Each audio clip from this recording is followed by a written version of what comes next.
Welcome back. We are in the downstairs of the blue building. Hopefully our connection stays as strong as ever. We're about to go see someone who you might have remember, Sid, the sculpturist. Let's check him out. Chris. We were just at Sid.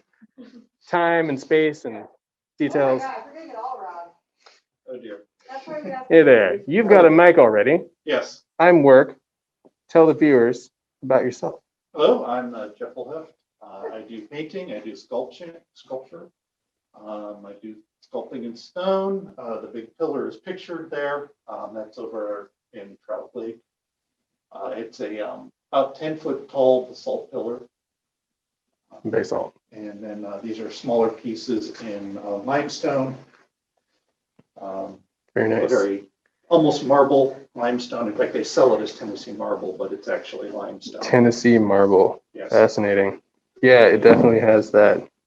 Okay, you can get that coloring in there. That's really neat. Yeah, no, I'm very happy with how that came out.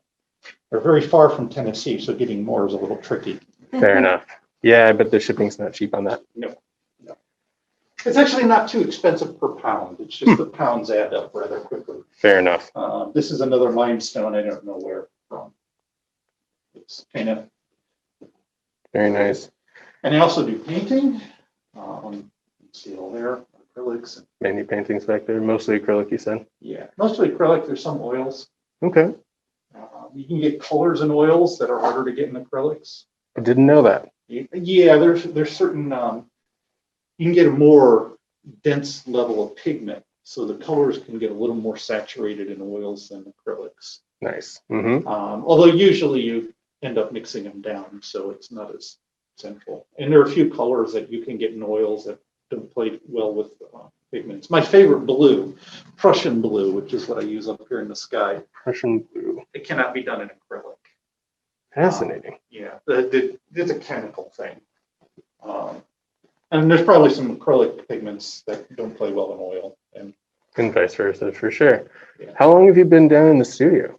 I've been down here about 10 years, on and off. Nice. I mean, full time, but. For sure.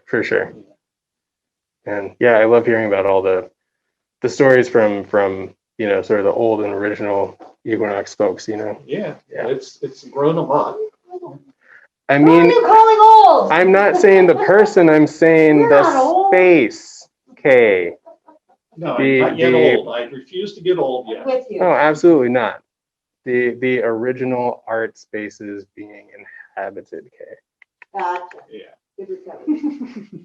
Nice. All you old people are so sensitive. That's amazing though. And tell me a little bit about where your inspiration for your, like subject matter comes from. In the paintings, I'm seeing a lot of like interesting kind of surreal stuff. What's going on? Yeah, my painting, the painting was stone carving is a slow art. It takes a while. And I was like, I'd like a project I could get done, in a week or two, not a month or two or a year or two. Sure. Yeah, as it typically does. I don't do this full time, so I can't, the stonework was, so I thought I'll just do some acrylic painting, just little quick and dirty things. And it kind of took a place of its own. Very nice. I mean, in general, my favorite genre of painting are landscape paintings. I'm a big fan of the old Hudson River School, paintings and that particular style, the Thomas Coles and whatnot. I just love that. Absolutely. Kind of in landscape paintings. The Bierstadt that Seattle Art Museum is so proud of. That big, elaborate Bierstadt. For sure. I think Bierstadt is basically, he was born a century too soon. He should have been doing the Lord of the Ring cover. Oh, man. Like, a couple dragons or dinosaurs would fit into his artwork. Totally. Yeah. That's a good point. Anyways, I wander off. No, it's interesting. Yeah, now I'm just imagining all kinds of stuff. Yeah. I was with friends in DC once. And we Mm. were in one of the big museums. So we're like a block away from this big Bierstadt. I say, look, that's a Bierstadt. Somebody said, it needs a dinosaur. For sure. Not a respectful thing to do, say, in one of the fine art museums. you know, art's ever evolving. But Sometimes anyways, dinosaurs are I necessary. kind of migrated to a lot of, I guess, call them surreal landscapes. Nice. And it seems to be about half of what I do and whatnot. Very cool. Yeah, I like the color choices and everything. It's very interesting. Yeah, thank you. Thank you. Now, as always, we have some information of yours on our page right now. Everybody can kind of check you out. Are you taking, you know, are things for sale? Are you making new things, or what's, you know, what would you like to? Oh, I mean, if somebody sees something here, they should get in touch with me and we can work something out. For sure. I've scattered a few prices on some of the paintings. The sculptures are much more expensive. For sure. For sure. As they tend to be. Yeah. So you're talking about time, like how long for the Tennessee marble piece that we're looking at, or even this piece that Kay's looking at? How long is that? 2-3 months? Is that? Yeah, it's a difficult to say because this was, you know, I took a couple courses, short courses in stone carving. This is probably the first really significant piece I did. And so there was a lot of start and stops in it. There were some major errors in it. This arm over here used to actually be canted out to the side So that I don't until I got a little too aggressive with the chisel one day and it broke off. Oh no. Oh no. Yeah, I mean, that was like, I was completely thrown by that. So I just walked away from it for months, really. Sure. And then it occurred to me, I kind of like was looking at it one day and realized that if I brought the arm in, I could make it work. And it actually probably is better for that, you know, because if both arms were out like that, it would be much more static. Sure. You know, he's you know, what is it, with contrapposto or something, contrapposto or something. Oh. Yeah, Definitely. the frog equivalent of that. Very nice. Yeah. So it, you know, I worked on that for several years, actually. I just probably a couple hundred hours total effort over that time period. But, you know, there was, you know, the 6-month period where I just basically had broken his arm off and had to redesign him. Totally. And then it's just like one day I looked at it, thought, oh, that'll work. And then I got back on it. For sure. It's just, it's so funny to me or fascinating to see the echoing throughout so many artists that we've talked to about things evolving while their hands are on it, you know? Yeah. Yeah, I love hearing about that kind of thing. Some of my paintings are that, like the one there I think of as the Alpine Lake, are almost random. It's like leftover paint slapped on a piece of cardboard, and that actually comes out better than the stuff I'm working on deliberately. You know? For sure. Sometimes. The one above it was I had leftover paint. I didn't want to waste, so I just, you know, scraped it onto a board with a palette knife, and I got that really interesting texture in the hills. I like it. Yeah, Are I don't know those? how I would do that a second time if I had to. Maybe close your eyes. Yeah. I don't know. Are It's- those particular hills in particular, or just? No, that was, I had some oil paint that I didn't want to throw out, so I took a palette knife and scraped it onto this. Is a piece of random scrap lumber that one of the woodworkers here was throwing out. So I grabbed it and gessoed it and prepped it up, and I just scraped the oil paint on it to see what would happen. And I really liked the texture there, and I kind of tried to build on it once I realized I had it there. But. For sure. I like it a lot. It reminds me of the rock face above Boulder, Colorado. If you've ever been there, there's like 3 kind of steep rock faces right above the town that everybody goes and climbs on and whatnot. It reminds me a little bit of those. Yes, that's a work in progress. Oh, I remember this. What do we got, Kay? Yeah, the crow has been a work in progress a long time. This has been not a good year for me artistic wise. That's probably true of a lot of people. Yeah, there's something going on. Yeah. Oh, it's just, I stress you. But yeah, that's a work in progress for crow. And Nice. this Saturday, everybody on the open houses wants to see a demo. Mhm. All right. Now the problem demoing hammer and chisel on stone is probably best summed up as shrapnel. It's gone now, but I used to have a chunk of stone from this frog that I was chiseling, or this crow that I was chiseling on this table that had embedded itself in that far wall. So yeah, and it was a tiny little thing too. It wasn't like a big chunk. It's like, so anyways, if it works out, I may work on this during the Saturday group of Zoom sessions, because I can put a cheap webcam up and I don't have to worry about anybody getting speared by a random chunk of rock. Tabasco is saying, hell yes. Okay. Yeah, I would love to see that too. Yeah, Absolutely. yeah, no, that might be my entire participation, is that I will, you put a camera over there, I will stand here and I'll just chisel away on stone for an hour and people can hear the, Yeah. It'll be mostly like that. Totally. It's a fascinating hammer too. Oh, yeah, I guess it's old style. I mean, I was told this is 2,500-year-old design, just a round hammer. Wow. You tend to you grip it up closer to the head than you do with a regular hammer. Well, okay, here's an engineer's hammer. Sure. This kind you'll grab down here. You get a little swing. It's a lot of forearm effort. With this kind, you grab it up here and you bring more of your body in. Interesting. It's very good for developing a lot of power. I will sometimes like drop into a somewhat martial arts stance especially when I'm like trying to probably carve off this corner, for example. When I'm really like taking a lot of stone off, I'll drop down and basically get as much power in as I can. Right on. And the other nice thing about it is when you want to do detail work, it's very easy to shift your grip up to here. Gotcha. Be more delicate. Yeah, and you can see and this stone is easier. I did a little test carving earlier this evening. This is easier to work with than this. This stone has been an endless pain. It shatters.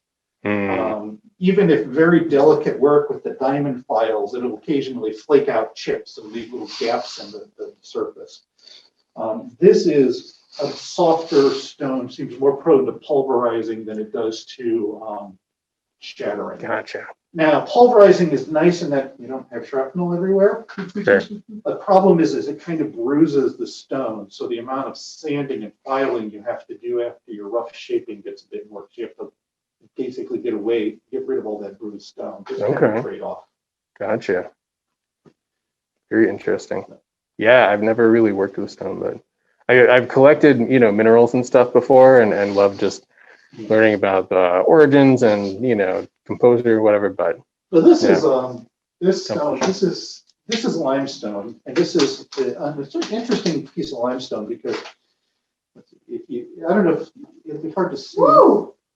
This is what it'll be polished up. I'm not going to do a lot of complex shaping in this. I want like big, broad expanses on the stone because there's so much texture in the stone that if I put a bunch of sharp lines and whatnot, they'll fight. Gotcha.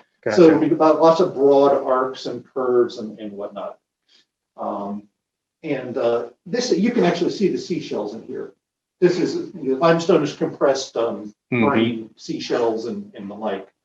And this one still actually has a large portion of the compressed stone in it, or the shells in it. It hasn't like been compressed into solid stone like that or the frog has. Fascinating. Or this too. This is limestone too with impurities. Sure. And the pink is from impurities too. I don't know what's causing the pink. I'm kind of puzzled. You need to talk to a chemist or a geologist. Yeah. Ideas. Very cool. Okay, anything that's on your mind? I'm so excited that you might do stone carving on Saturday. I'm going to be on that call all day. I would love to watch. I mean, I love to watch people work, period. Yeah, but I'd love to watch you do some work with this. Stone carving is something I don't know. Yeah, I think I go on at 3 o'clock. I have to check the schedule. Great. But my thought is maybe I'll just go on at 3 o'clock and I'll hammer away at this until I run out of energy. Yeah, absolutely. My other question is, your sister hasn't taken her piece yet? Yeah. I don't think she's watching right now, but I remember that from last time we Yeah. were here and you were talking about this. I think and she does a very different style than mine. And it's like a lot of interesting things. Yeah. That's mostly Cool oil, by the color. way. Yeah. The background is an acrylic, but all of the little pieces are done in oil. You can. It's probably really hard to see on the cameras, but there is a different look to the oil paint. Yeah. There's a certain intensity to the color Mhm. that is really nice. Cool piece. Mhm. Oh yeah, no, I keep bugging her. She's got to finish it. Well, that's Someday. it for me. Do you have anything else you want to say?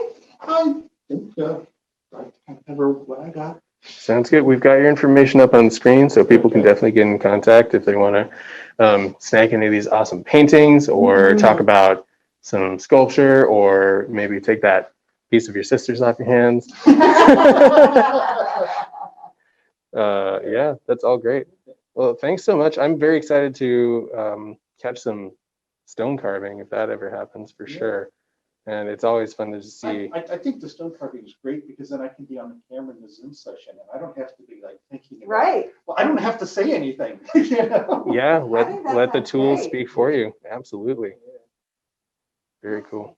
Yeah, right. Thank you, Jeff. I might alternate between the two because there's no way I'm going to get done chiseling on that to the point where I could use the other files and whatnot. So Sure. I could also demo, the fine work on this piece.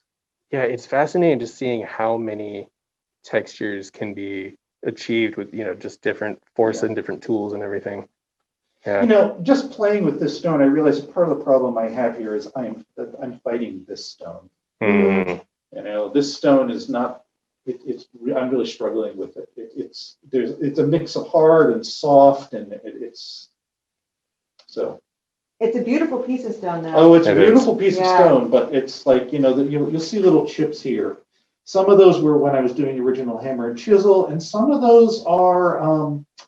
I was going on with a little file. I have these little diamond files. Okay, these are like fine grit diamond files. Oh, wow. I'm doing them all like that, and then a piece would flake out.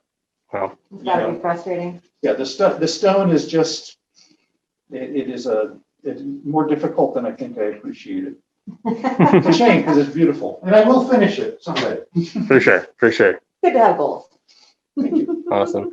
Well, thanks so much. It's been great to be here again, and we'll be back, in the future for sure, and definitely on Saturday. People should Okay. tune in. The people at home, tune in. There will be more. There's There will always be more more. art. Okay. Do one more little round here, all of the paintings. Oh, definitely. Yeah, I appreciate you letting us back in. I'm glad to be here. Oh, For sure. great! Thank you for coming by. I think that two-layer mountain piece in the middle, that sort of yellow and burgundy one is one of my favorites. With this one. Yeah. I think that one's jumping out it's to me. another one of the leftover paintings. Mm-hmm. That's all acrylic, and I would just kind of like I've been wanting to do the that was a combination one experiment with palette knives and leftover paint. So I would have the leftover paint and I would scrape it on, and there's 18 layers of paint there. It started out, you can see it up in the top a little bit with some leftover magenta, and I just layered and layered and layered. So that was a lot of fun to do. Very cool. Very cool. All right. Well, we are just about in time for a commercial break. All It's right. been great to see you, and Good we seeing you. will see you again soon. We'll see you on Saturday. Mm-hmm.